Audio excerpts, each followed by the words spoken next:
கடந்த 50 ஆண்டு காலங்கால இதே ஒரே சொல்லுதான், கட்சித்தீவை மீட்போம்.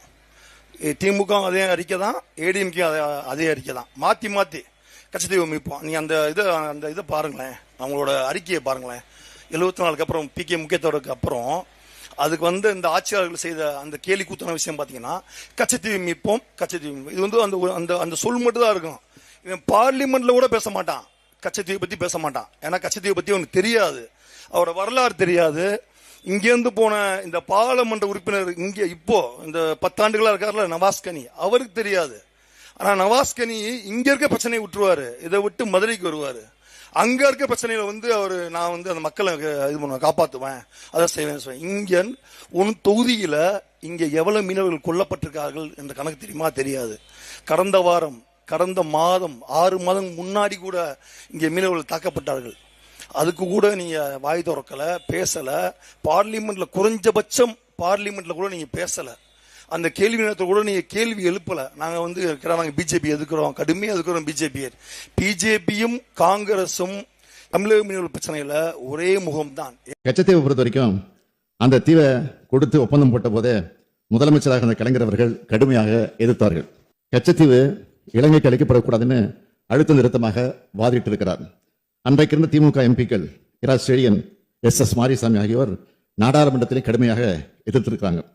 அதையும் மீறி கச்சத்தீவு ஒப்பந்தம் 28/6/1974 அன்று கையெழுத்தானவுடன் மறுநாளே, அதாவது 29/6/1974 அன்று அனைத்து கட்சி கூட்டத்தை தலைமைச் செயலகத்தில் கூட்டி இதை கண்டித்து தீர்மானம் நிறைவேற்றி அன்றைய தினமே பிரதமருக்கும் கடிதம் எழுதினார்.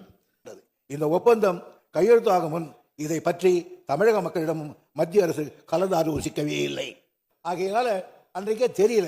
உடனே தலைவர் அவர்கள் கச்சத்தீவை பற்றி அறிவிப்பு வந்ததும் 29ஆம் தேதி சர்வ கட்சி கூட்டம் கூட்டி அதில் பேசி அதுக்கப்புறம் தீர்மானம் பண்ணார்.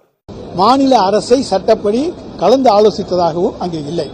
எதுவுமே தகவல்கள் இல்லாமல் உடனடியாக அன்றைக்கு 28ஆம் தேதி அந்த ஒப்பந்தம் கையெழுத்தான உடனேயே அதை பத்திரிகைகளை பார்த்து தெரிந்து கொண்டு 29ஆம் தேதி 74 ஜூன் மாதமே தன்னுடைய முதலமைச்சர் கலைஞர் அவர்கள் அனைத்து கட்சி கூட்டத்தையும் அழைத்து நடத்தி அதன் மூலமாக தங்களுடைய தமிழக மக்கள் ஒருபொழுதும் கச்சத்தீவை தாழை வார்ப்பதை ஏற்றுக்கொள்ள மாட்டார்கள் என்பதை தெளிவுபடுத்தி இருக்கின்றார்கள். கச்சத்தீவை கொடுத்தது எங்களுக்கு தெரியாது, தெரியாம கொடுத்தாரு. தெரிஞ்சதுக்கு அப்புறம் கலைஞர் கண்டிச்சு கடிதம் எழுதியிருக்காரு. கலைஞர் இருந்தாரு, அவருக்கு தெரிஞ்சுதான் காங்கிரஸ் கொடுத்ததா இல்ல தெரியாம கொடுத்தா? உள்ள டிபேட் திரும்ப அது வெளியுறவு துறைக்கும் மாண்பு முதலமைச்சர் அப்ப இருந்த முதலமைச்சருக்கு தான் தெரியும். பொலிட்டிக்கலா கேக்குறப்ப கலைஞருக்கு தெரிஞ்சுதான் காங்கிரஸ் கொடுத்ததா இல்ல கலைஞருக்கு தெரியாம கொடுத்ததா? அவரே ஒரு கமிட்டியை போட்டு சட்ட பேராசிரியர் போட்டு எல்லாம் வாதம் பண்ணியிருக்காரு. செழியன் நாடாளுமன்றத்தில் பேசியிருக்காரு.